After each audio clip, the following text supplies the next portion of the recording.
চাকরি সহজে যাবে না। এতদিন ধরে চাকরি করার পরে বুঝতেছি যে যদি চাকরি বাঁচাইতে চান যে এমন কোনো চাকরি সহজে যাইব না, মানে সহজে যাইব না এমন কোনো চাকরি যদি ভাই করতে চান তাহলে সরকারি চাকরি করেন ভাই।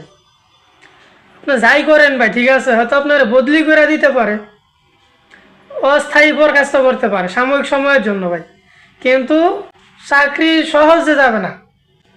খুব সহজে আপনার চাকরি যাবে না যদি সরকারি চাকরি করেন। কারণ আজকে আমি 3 বছর ধরে এই কর্পোরেট চাকরি করতেছি, স্টোরের দায়িত্বে আছি, ইনভেন্টরি যেটা আর কি। তো এই ইনভেন্টরিতে কাজ করার পরে আজকে 3 বছর হয়ে গেছে আমি চাকরি করতেছি। এর মধ্যে কোনো অডিট হয় নাই, কোনো কিছু হয় নাই, কেউ অডিট করতে আসেও নাই।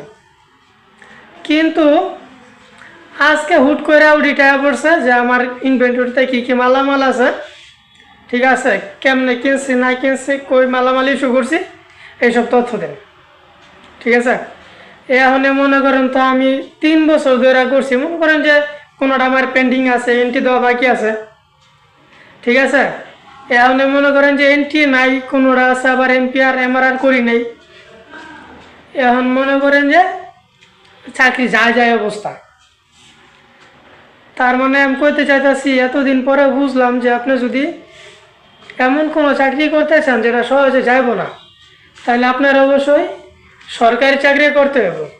সরকারি চাকরিতে চাকরির নিশ্চয়তা আছে, সহজে আপনার চাকরি যাব না।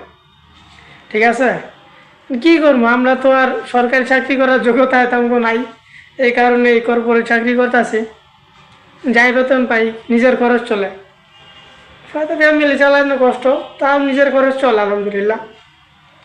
তাই ভাই, যদি সুখের চাকরি করতে চান তাহলে সরকারি চাকরি করেন। ঠিক আছে, আজকের এই ব্লগ ভিডিওটা বানানোর উদ্দেশ্য ছিল আপনি করে বিষয়টা জানানো যে আসলে সরকারি চাকরি মানে হলো নবাবী চাকরি। যাক, সবাই ভালো থাকবেন, দোয়া করি সবাই সরকারি চাকরি করেন। আল্লাহ হাফেজ।